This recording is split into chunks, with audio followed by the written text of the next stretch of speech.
Mi nombre es Carlos Faustini, soy el director de XEI con Diagno, la empresa que provee, además de otras cosas, elementos de radioprotección. Siempre la pregunta que surge cuando ofrecemos los elementos de radioprotección es que las instituciones de salud interpretan que es un producto médico como el que podría ser un descartable y entonces nos preguntan, bueno, ¿cuál es la vida útil o cuánto es la validez del producto? Y la verdad es que la respuesta sincera y clara es, el producto no tiene una cadencia, no tiene una fecha de vencimiento por sí mismo, sino que depende muchísimo del uso. De todos modos, yo podría este, anticipar que efectivamente no podemos decir que vaya a durar para siempre, es una prenda que tiene un desgaste, pero además tiene un envejecimiento natural. Los materiales con los que está compuesto están en una situación crítica. Pensemos que nosotros queremos lograr que una lámina que tiene más del 80% de metal se comporte como una goma. Entonces ahí estamos poniéndola en extremo, en una situación de estrés a ese producto y bueno, efectivamente con el tiempo, el contacto, digamos, con el uso, las tensiones a las cuales está sometido, el oxígeno del aire y demás, hacen que tarde o temprano ese material envejezca. Y ahí aparece este tema de cómo hacerlos estos controles. Lo cierto es que yo lo dividiría en tres aspectos. La primera es el control visual. Ustedes podrían implementar un procedimiento en donde se realicen rutinariamente y de alguna forma documentadamente, esto podría ser un procedimiento de control de calidad como los muchos que tienen en las instituciones de salud, en donde se realicen cada cierto periodo de tiempo que ustedes pueden definir. Nosotros solemos hablar de 6 meses. Entonces, en ese periodo, el producto debería ser al menos cada 6 meses controlado respecto a su integridad visual. Yo podría revisar que el producto no tenga desgarros, que no tenga daños en los sistemas de sujeción y bien, que no haya alguna evidencia de, por ejemplo, una mancha que haga que estamos en la sospecha de que alguna sustancia la pueda haber afectado o no. Lo segundo importante para hacer un control radioscópico. Y esto requeriría utilizar algún equipamiento. Ciertamente uno podría hacerlo por medio radioscópico, que es más rápido, aun cuando uno se está exponiendo a radiación, tendría que hacerse seguramente con un arco en C en una sala o incluso usando un angiógrafo. Son equipos caros y delicados y deberían ser operados por personal especializado para hacerlo porque requiere un conocimiento de uso. Si no, de otra manera podría hacerse por medio de radiografía. Hoy con los sistemas de radiografía digital no estaríamos desgastando película o despreciando productos y simplemente veríamos en el monitor radiografías. Lo cierto es que imagino que es mucho más simple hacerlo por radioscopía, aun cuando podría no estar disponible el equipo, pero aparte habría que llevar componentes de radioprotección de un lugar lejano de la clínica a donde está el radioscopio o donde esté la sala con el arco en C o el angiógrafo. Ustedes verán la mejor manera. En este procedimiento, lo que ustedes tienen que entender es que es un control cualitativo. Yo lo que estoy proponiendo con la radioscopía es verificar otra vez la integridad de la capa de la lámina protectora, la lámina atenuadora de radiación.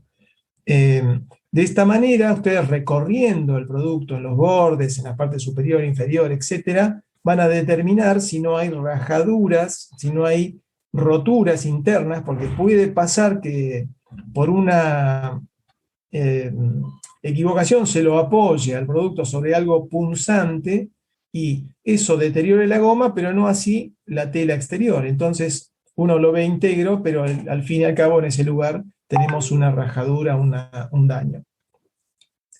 Entonces, lo que tenemos que tener presente es que esa verificación va a demostrarles a ustedes que el producto está íntegro. Quiero decir que la goma está sujeta en todos los lugares donde debe estarlo y que no haya rajaduras o perforaciones. Recordemos que esto sí es cualitativo también. Quiero decir que la atenuación, que es lo que a ustedes naturalmente hablamos de estos famosos 0,5 milímetros de plomo, 0,25 en la espalda, etc. La atenuación se determina de un método mucho más complejo. Entonces hay que utilizar equipamiento específico, salas laboratorio preparado a propósito y un dispositivo de medición de alta precisión para poder hacer esa dosimetría y determinar entonces la atenuación. Ustedes imaginen que un elemento de radioprotección típico que declara en la etiqueta 0,5 milímetros de plomo equivalente, llamémosle, hoy día no necesariamente de plomo, pero sí la equivalencia la mantienen, significa, en otras palabras, que atenúa más del 98% de la radiación que recibe. Y entonces pasaría menos del 2% de la que está llegando a esa lámina. Esa determinación es algo que se realiza en laboratorio y es difícil de demostrar de parte de una implementación artificial o no profesional, porque necesitamos un dispositivo de medición, una fuente controlada y un arreglo, digamos así, una condición para que se pueda validar como dicen las normas. Por ende, lamentablemente, la atenuación no es un dato que podamos determinar. Y por suerte también, el material que sale de fábrica sale validado por controles de calidad normatizados. Y esto, por suerte, también no se degrada. Digamos que una lámina de atenuación que se utiliza para la fabricación del producto, a lo largo de su vida útil, no va a perder atenuación por el hecho de estar expuesto a la radiación. Esto es muy importante. Lo que sí va a perder atenuación es si hay roturas. Y esto es lo que nosotros tenemos que controlar. Ustedes habrán visto distintos tipos de imágenes, que eran algunas radioscópicas y otras radiográficas. Y pueden llevar a confusión porque obviamente la radioscopía permite la inversión de imagen, entonces uno podría decir que lo que recibe radiación, o sea, lo que pasa radiación se vea como blanco o lo que pasa se vea como negro. En cambio, en general, en la radiografía, eso está definido por el equipo y no hay estas opciones. Por ejemplo, sabemos claro que donde no pasa radiación lo vamos a ver claro, lo vamos a ver blanco, el típico caso de los huesos, y en cambio donde pasa mucha radiación lo vamos a ver negro, el típico caso del aire. Esto en radioscopía podría estar inverso, por eso es importante que el que haga la radioscopía sea una persona entrenada en el uso de este dispositivo para que entonces podamos determinarlo correctamente. Queremos ver integridad, no queremos ver atenuación, pero sí tenemos que saber que lo que vemos tiene que ver con el paso o no paso de radiación. Piensen que si nosotros tenemos un material que atenúa el 98% de la radiación, significa que en radiación directa, cada vez que yo expongo a ese material, solamente menos del 2% está llegando al detector. Por ende, posiblemente tengamos que dar una dosis sustancialmente importante para poder ver imagen. Pero bueno, los dispositivos electrónicos de hoy que utilizamos para radioscopía son automáticos, de manera que van a regular la intensidad de modo tal de que haya imagen. Lo más probable es que haya que hacer un juego de llevar el elemento de radioprotección, llevarlo al borde, digamos, cubriendo la mitad del detector, para que entonces podamos revisar, por ejemplo, las costuras, que las vamos a ver típicas, costuras donde se ven los puntitos por donde pasa el hilo que sujeta el bies entre la lámina atenuadora y las telas que lo recubren. Entonces ustedes van a ir viendo esos puntitos que no son nada más que los lugares por donde pasa el cabo que mantiene todo eso unido. Y por otro lado, en ningún otro lugar van a haber orificios, porque aún así, aún siendo que en el medio de un delantal típico, digamos, tenemos zonas con un velcro para sujetarse, ese velcro está o bien pegado o cosido a la tela, no así a la lámina protectora, para no generarle orificios. Entonces, regulado y llevado adelante todo ese control, es muy importante compilar esos datos porque van a ser muy útiles para la historia del uso del producto. Entonces, en la mecánica que ustedes lleven dentro de la institución para el control, esto debe ser uno de los datos históricos importantes. Por ejemplo, fecha de puesta en uso, fecha de controles, y ahí ustedes pueden ver la periodicidad que se haya cumplido. Y bueno, una vez que llegamos a eso, digamos, el límite que yo entiendo es apropiado de los 3 años, ahí podemos evaluar el recambio. ¿Por qué deberíamos pensar en el recambio después de esos 3 años? Más allá de que esté íntegro y que esté limpio y que no haya sido casi usado. Digamos, de repente uno de los elementos quedó olvidado en un depósito y no se utilizó.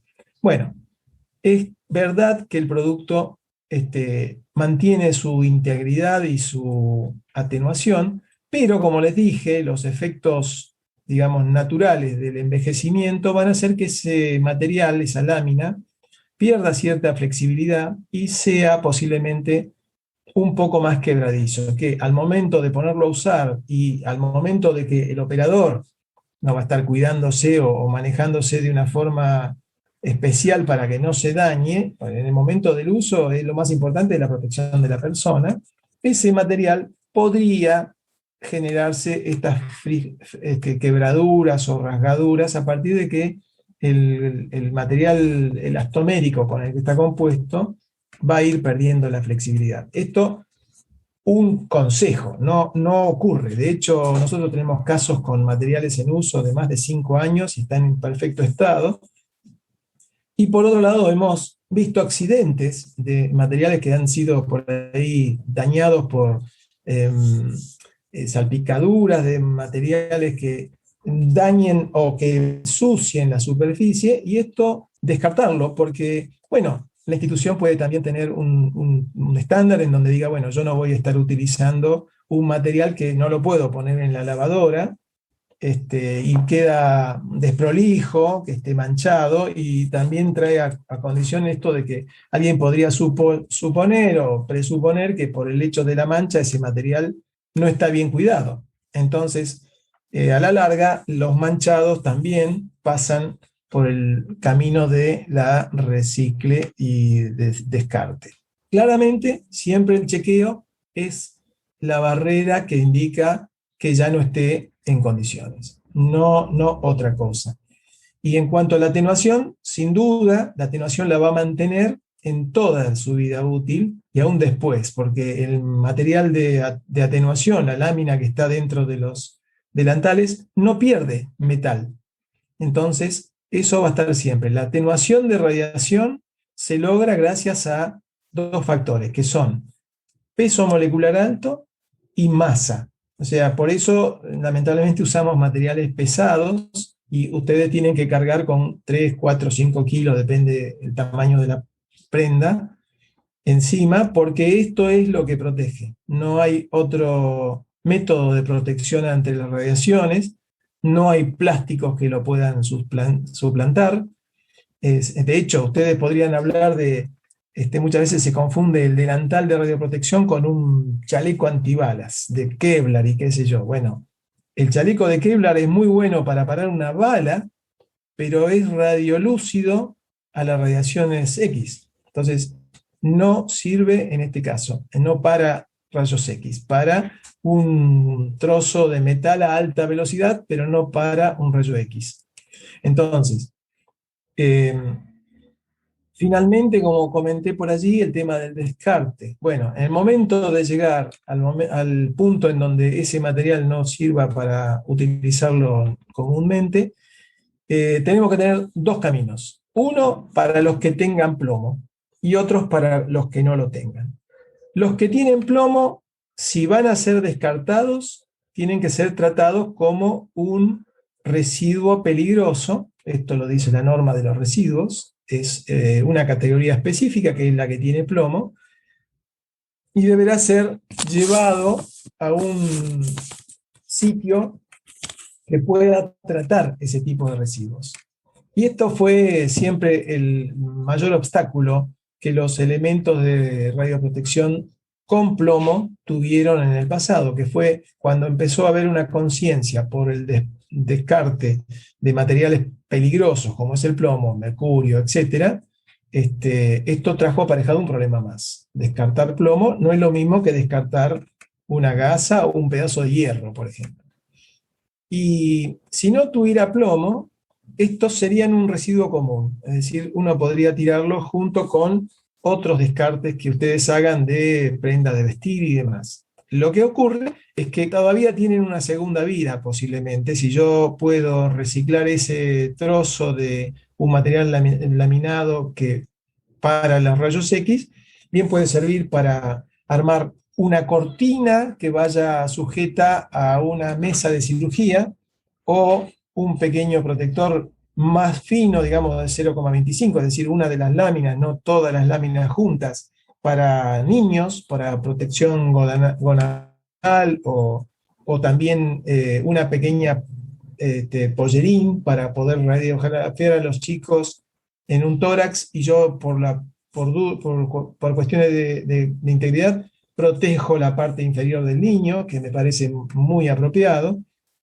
O si vamos a hacer un cráneo, ponerle una especie de pechera para protegerle el pecho, en fin, todas esas cosas. En mamografía muchas veces las pacientes tienen esa preocupación de exponerse a rayos X, y entonces piden que se les coloque un protector tiroideo. Sinceramente, la ACR, el American College of Radiology, no lo recomienda. Esto está documentado. En mamografía no hay que impedir de ninguna manera que la radiación llegue perfectamente sobre la zona donde se está exponiendo. Y recordemos que el mamógrafo tiene una muy baja energía en cuanto a la radiación que se está usando. Son largos los disparos, es alta la dosis, pero la energía es tan baja que generalmente no hay ni radiación secundaria, hay muy poca radiación secundaria, y además tiene muy poca penetración, con lo cual es prácticamente innecesario utilizar una protección justamente en una zona donde podría obstaculizar la buena calidad de la mamografía. Y si accidentalmente tomamos 1 centímetro nada más de la zona de interés y tenemos que repetir la imagen, estamos en un balance negativo. Estamos haciendo doble radiografía cuando en realidad lo que hubiéramos tenido radiación secundaria en zonas colaterales del paciente son bajos o nulos.